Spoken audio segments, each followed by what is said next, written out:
And here are some building blocks of self-awareness. I will now list things that are important to pay attention to when developing your self-awareness, or when you're thinking you're self-aware, but maybe some of these areas that I will name, you will think, okay, maybe this is something to pay more attention to, right? And the first of them is practicing emotional awareness and mindfulness. So what does it mean to practice emotional awareness and mindfulness? Is when you pause a few times per day and just check in with yourself and see, okay, how am I feeling now? What is it that I'm experiencing now? And in a few slides, I will share with you such a thing called mood meter, which can help you. It can give you some ideas of how you can label your emotions, how you can even deepen your awareness of emotions. And mindfulness. I know it's a buzzword, and for a reason, right? Mindfulness is pretty much being present in the moment without dragging in any additional interpretations or distortions about what's going on, just seeing the reality for what it is. So these two steps, practicing emotional awareness and practicing mindfulness, can already give you a lot. And just these two steps would sometimes be enough to develop self-awareness. Because when you are practicing mindfulness, it's also about being non-judgmental, curious, and just observant of what's going on, which is sometimes very hard. Explore your triggers. If you want to grow your self-awareness, just focusing again on your triggers is also a good starting point, because what triggers you means it's a place to address, it's a place to question, and to be curious. Okay, why does it trigger me? Because imagine some situation happens, and if you put 10 people in front of this situation, everyone will respond differently. Someone will say, I don't care. Someone will say, okay, I need to do something. Someone will say, I need to call someone to do something. Someone will say, oh, it's really interesting, let me film a video, so that's why there are different ways of reaction, because each of us interprets this world and what is happening differently. So exploring your own triggers can help you develop the self-awareness. Maybe some certain people or some situations are triggering for you. And of course, it's important in this process to develop self-compassion and self-acceptance, because we sometimes turn it into a game of fixing ourselves or being hard on ourselves and expecting, okay, I should be better, or how come I feel this? No, it's about saying, it's okay, I'm just a human, and if this is happening, this is what is happening. And then seeing, okay, how I can learn from this, or how I can learn from this. But just being compassionate and accepting of yourself, because if you're doing something a certain way or feeling a certain way, there must be a reason for that. And being honest with yourself is another thing, because if you choose to develop self-awareness, it's about also developing this honesty, because sometimes when we're feeling negative emotions, we want to feed the story to support the negative emotion so that we feel good we feel justified, like this emotion is justified. But once you are honest, it can be not so pleasant to see this reality, but that's the only way out of this autopilot.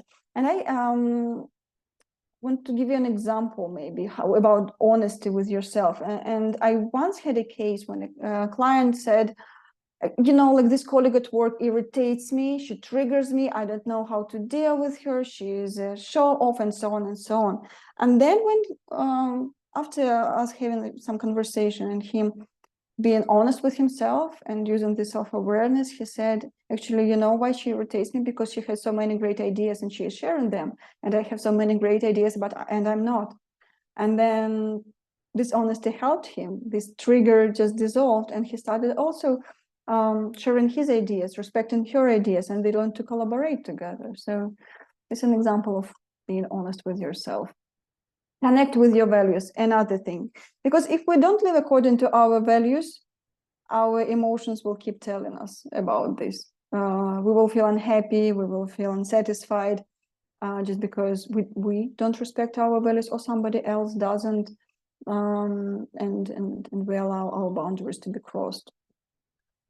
So yeah, also be careful with that. And when it comes to also connecting with your values,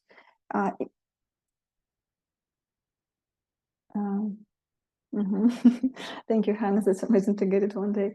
When it comes to connecting with your values, I can give an example of how I was actually self-critical of one thing and thought it was my weakness.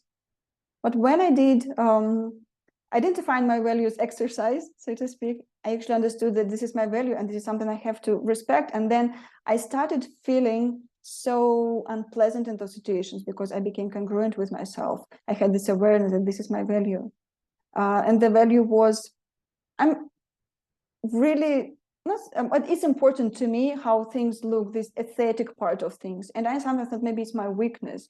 Why do I care if something is in chaos, then it's in chaos? But then when I did this exercise, aesthetics was one of my top 3 values. And then I accepted that this is a part of me. And then I started just respecting this value of my own without, crossing this boundary. So for you, it can be different. But if you feel there are some negative emotions connected with values, just do, like, reevaluate if you are living true to yourself. Examine your beliefs. The same. Your beliefs can impact how you feel. Those beliefs can be, I'm not smart enough, not good enough, I need to always please others, I can't think on my feet, or I'm not the first one to speak or not the loudest in the room. And again, I had one example when a client came to me with thinking that this belief is true about her. I'm not the loudest, the first one to speak, and not the loudest in the room. And then once we re-examined this belief, she actually started looking at it as her strength.